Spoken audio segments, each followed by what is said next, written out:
আসসালামু আলাইকুম রহমতুল্লাহি ওবরকাতুহু। সম্মানিত দর্শক, অভিনেত্রী শাওনের যে ফেসবুক স্ট্যাটাস জুলাই সিডিআই এ নিয়ে যে বিতর্ক এবং উত্তেজনা কোনো অবস্থাতেই থামছে না, এবং সেই উত্তেজনা সরাসরি প্রধানমন্ত্রীর দপ্তরে চলে গেছে বা প্রধানমন্ত্রীর সামনে প্রদর্শিত হয়েছে। আজকে জুলাই মাসের ৪ তারিখ। এই জুলাই মাসের ৪ তারিখে সরকারের পক্ষ থেকে একটি সম্মেলন বা প্রোগ্রাম করা হয়েছে, যেখানে প্রধান অতিথি হিসেবে স্বয়ং প্রধানমন্ত্রী উপস্থিত ছিলেন। তো তার সেই অনুষ্ঠানে জনৈক বক্তা তিনি অভিনেত্রী শাওনকে উদ্দেশ্য করে বললেন যে শাওনকে কেন এখনো গ্রেপ্তার করা হচ্ছে না, কেন তার বিরুদ্ধে ব্যবস্থা নেওয়া হচ্ছে না, এবং প্রধানমন্ত্রীকে তিনি আহ্বান জানালেন যে শাওন কি বাংলাদেশে শেখ হাসিনার চাইতেও শক্তিশালী হয়ে গেছে, যে তাকে গ্রেপ্তার করা যাবে না, তার বিরুদ্ধে ব্যবস্থা নেওয়া যাবে না। এবং প্রধানমন্ত্রী সঙ্গত কারণে এ ধরনের বক্তব্য যখন তিনি শুনলেন, তার যে মুখ, তার যে বডি ল্যাঙ্গুয়েজ, সঙ্গত কারণে মনে হচ্ছিল তিনি খুব বিব্রত। এবং অন্যদিকে যে জুলাই যোদ্ধাদেরকে নিয়ে যে সকল বক্তা বক্তব্য দিলেন, তাতে করে মনে হলো যে আগামীর রাজনীতিতে ভীষণ রকম কতগুলো অশনির সংকেত এই সম্মেলনে রচিত হয়ে গেল। সম্মেলনের পরে খাবারের আয়োজন করা হয়েছিল এবং খাবার নিয়ে মারামারি হয়েছে। এবং সেই বিরিয়ানির প্যাকেট নিয়ে মারামারি করতে গিয়ে একজন আরেকজনের উপর যেভাবে আক্রমণ চালানো হয়েছে,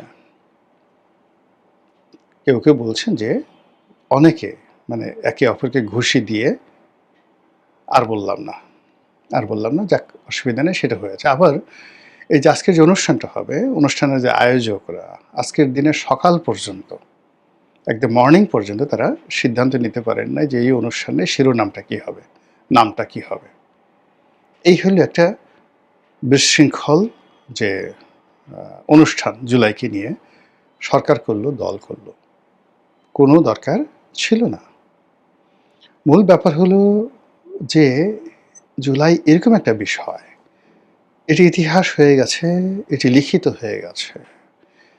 এটাকে নিয়ে এখন জামাত, এনসিপি, বিএনপি যত বেশি টানাটানি করবে, তত বেশি জুলাইয়ের মর্যাদা হানি হবে, জুলাইকে নিয়ে কাদা ছোড়াছুড়ি হবে, এবং যারা এই কাজগুলো করবেন তারা সবাই ছোট হবেন।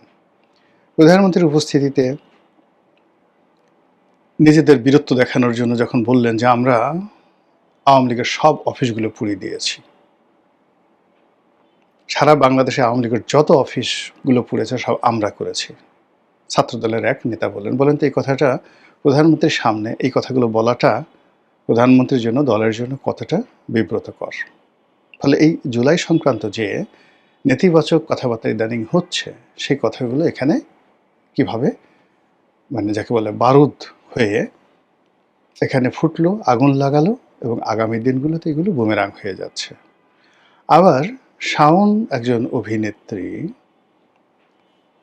আওয়ামী লীগের মহিলা কোটায় তিনি একজন সংসদ সদস্য নির্বাচিত হয়েছিলেন বা মনোনীত হয়েছিলেন। বাংলাদেশের রাজনীতিতে, অর্থনীতিতে, রাজপথের রাজনীতিতে মানে শাওন বা শাওনদের মতো যারা আছেন, ধরেন শাওন তো একজন অভিনেত্রী, কিন্তু আওয়ামী লীগে তো সুবর্ণা মুস্তফার মতো কিংবদন্তি ছিলেন। তারপরে আসাদুজ্জামান নূরের মতো কিংবদন্তির যাকে বলা হয় অভিনেতা ছিলেন।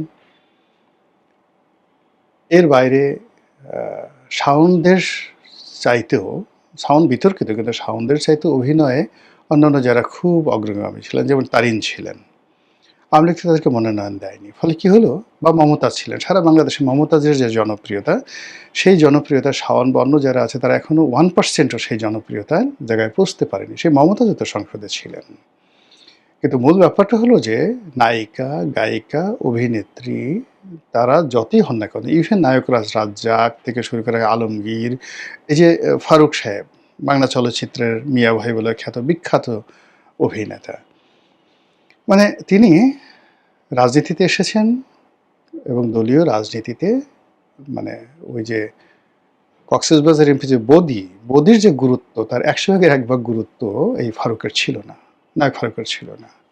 বা যে সকল কবরী অভিনয় করতেন, কবরীর চেয়ে তো বাংলাদেশে বড় নায়িকা হয়নি কেউ কোন কালে। কবরী তো আমার কলিগ ছিলেন। মানে পলিটিশিয়ানদের মধ্যে তাদের যে গুরুত্ব, সেই গুরুত্ব মানে একজন একেবারে সাধারণ ঘাটে পথের যে যাকে বলা হয় নেতা, মানে তাদের একটা আঙ্গুলের সমান গুরুত্ব পার্লামেন্টের ভিতরে বাইরে এদেরকে দেওয়া হয় না। এখন সেই একজন অভিনেত্রী, তাও সাবেক বিধবা, তিনি একটা বক্তব্য দিয়েছেন এবং এটা নিয়ে যখন আমরা সবাই লাফালাফি করছি, আমরা বিশ্বাস করেন সবাই নিজেকে শাওনের চেয়ে নিম্ন স্তরে নিয়ে এসেছি। শাওনকে আমাদের মাথা বানিয়ে ফেলেছি এবং প্রধানমন্ত্রীর সামনে শাওনকে শেখ হাসিনার চেয়ে বড় করে মূলত প্রধানমন্ত্রীকে আমরা ছোট করে ফেলছি। এই যে শাওনকে নিয়ে যা কিছু হচ্ছে, এটা আমাদের একটা দেউলিয়াত্ম। ধরুন শাওন যদি একটা গালি দিয়ে দিল, জুলাই সিডিআই। আপনারা তো জানেন যে কোনো গালি একটা দুর্বলতার লক্ষণ। শাওন যদি ৩২ নম্বরের সামনে ১০ জন অভিনেত্রীকে নিয়ে দাঁড়াতে পারতেন, শাওন যদি ২০ জন রাজনৈতিক কর্মীদেরকে নিয়ে, তার এলাকার বিভিন্ন এলাকার কর্মীদেরকে নিয়ে বঙ্গবন্ধু এভিনিউর সামনে ৫ মিনিট দাঁড়াতে পারতেন, আপনার ভয় পেতেন শাওনকে। কিন্তু শাওন যে গালি দিল, সেই গালির সঙ্গে বিদেশে বসে অমির রহমান পিয়াল যে গালি দিচ্ছে, জামাতের যে বট বাহিনীর গালি দিচ্ছে, বা অন্য যারা গালি দিচ্ছে, সব গালিরই আমি মনে করি, বা অন্যান্য যারা গালি দিচ্ছে, মানে সবাই সে রাজা গালি দিক আর প্রজা গালি দিক, গালি সবসময় একটা দুর্বলতার লক্ষণ। আর যখন যে গালি দিচ্ছে, আমি যখন তাকে মাথায় করে নাচছি, তাকে নিয়ে সমালোচনা করছি, ইট মিনস আমি নিজেকে ওই যিনি গালিদাতা তার চেয়ে অনেক ছোট মনে করছি। হায় হায়, আমাকে গালি দিল, এখন আমার কি হবে? আমি কি বেঁচে থাকবো? আমি কি মরিব? হ্যাঁ, আমাকে গালি দিল, আমি এত বড় মানুষ, আমাকে গালি দিল। ইট মিনস এই যে আমি যে গালি নিয়ে বাড়াবাড়ি করছি, আমিও গালিদাতার চেয়ে নিজেকে নামিয়ে নিয়ে আসছি। ফলে বোঝার চেষ্টা করুন যে বাংলাদেশের যে রাজনীতি এখন অ্যাবসলিউটলি গালিতে পরিণত হয়েছে এবং সেই যিনি গালি দিতে পারছেন তিনি এখন উজিরে আজম, প্রধানমন্ত্রী। যিনি গালি দিতে পারছেন তিনি এখন এম্পারাওয়ার, সম্রাট। যিনি গালি দিতে পারছেন তিনি এখন সুলতান সুলেমান।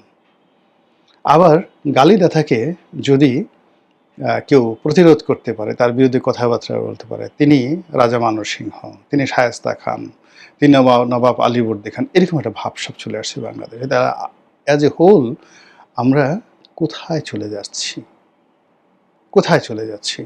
এই সময়টাতে what is the reality in our politics? আমাদের যে পলিটিক্সের সাবস্ট্যান্স বলতে যে জিনিসটি বোঝায় সেটি নেই।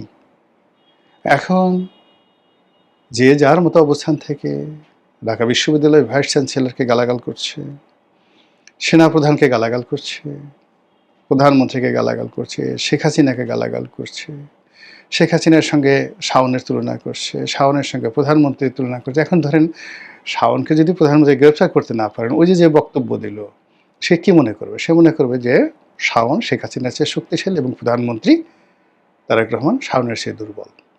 আবার প্রধানমন্ত্রী যদি এতে রেসপন্ড করেন, তাও যেভাবে তার ক্ষতি, আর রেসপন্ড না করেন তাও তার জন্য ক্ষতি। এই হলো আমাদের একটা সামাজিক একটা অবস্থান তৈরি হয়ে গেছে।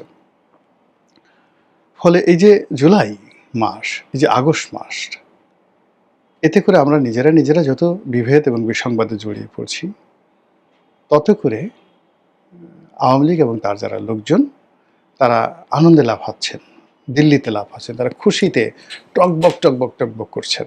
তো এই সুযোগগুলো আমরা কেন দিচ্ছি? এর কারণ হলো যে আমরা নিজের যে অ্যাচিভমেন্ট, সেই অ্যাচিভমেন্টের উপর সন্তুষ্টি লাভ করতে পারছি না। জুলাই নিয়ে যে বিভক্তি, সেই ইনুস জমানা থেকে যারা প্রথম সারির জুলাই যোদ্ধা হিসেবে নিজেদেরকে পরিচয় দিলেন, এখন বিরাট অংশ বলছেন এরা জুলাই যোদ্ধা না, এরা ডক্টর মোহাম্মদ ইউনূসের তৈরি, এরা শুধুমাত্র মাল কামিয়েছে, টাকা রোজগার করেছে, তাদেরকে যেখানে পাবো সেখানে আমরা বাটাম মারব, জুলাই যোদ্ধারা বলছে।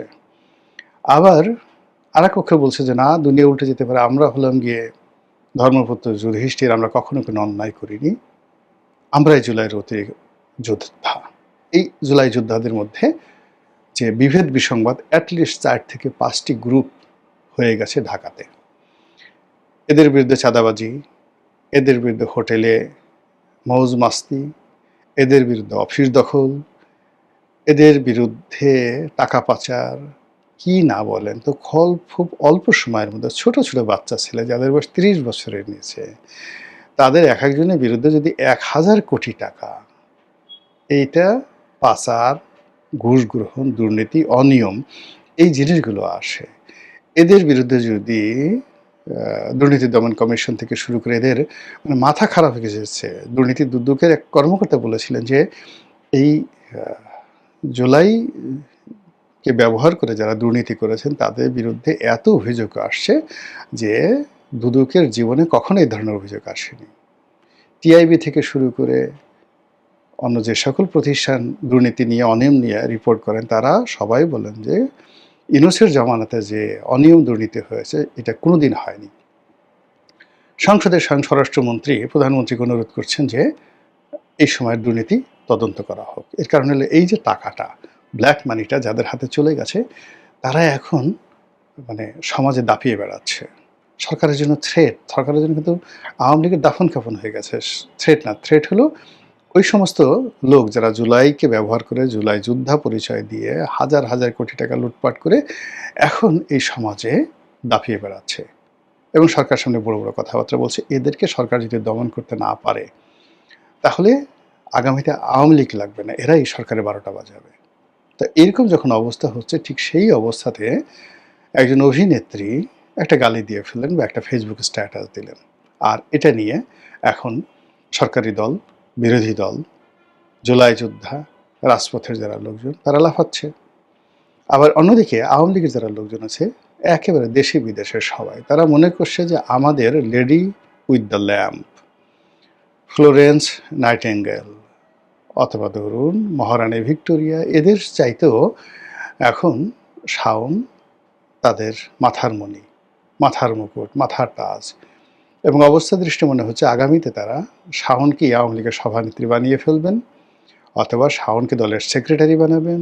শেখ হাসিনার সভাপতি শাওন সেক্রেটারি, এবং সব মানুষ সে মানে শাওনের পিছে জয় বাংলা, জয় বঙ্গবন্ধু বলে আত্মাহুতি দেবেন। এর কারণ হলো যে এই বিপদের সময় সে জুলাইকে সিডিআই বলতে পেরেছে, যেটা আওয়ামী লীগের কোনো লোক বলতে পারেনি। বাংলাদেশে বসে, বিদেশে বসে অনেকে বলছে, কিন্তু বাংলাদেশে বসে শাওন ছাড়া আর কেউ এই গালি দিতে পারেনি। যেহেতু শাওন গালি দিতে পেরেছে, কাজেই সেই হলো সবচেয়ে বড় বীর। এই যে বীরত্ব যখন সিডিআইয়ের মধ্যে চলে যায়, বীরত্ব, সমস্ত বীরত্ব যখন আপনার সেই নারীর যোনি পথে চলে যায়, কিংবা পুরুষের পায়ু পথে চলে যায়, বীরত্ব পায়ু পথে চলে যায়, তখন সেখান থেকে কি বের হয়? সেখান থেকে আর যাই হোক না কেন, ভালো কিছু বের হয় না। মহান আল্লাহ আমাদের সবাইকে হেদায়েত দান করুন এবং হেফাজত করুন। আসসালামু আলাইকুম ওয়া রাহমাতুল্লাহি ওয়া বারাকাতুহু।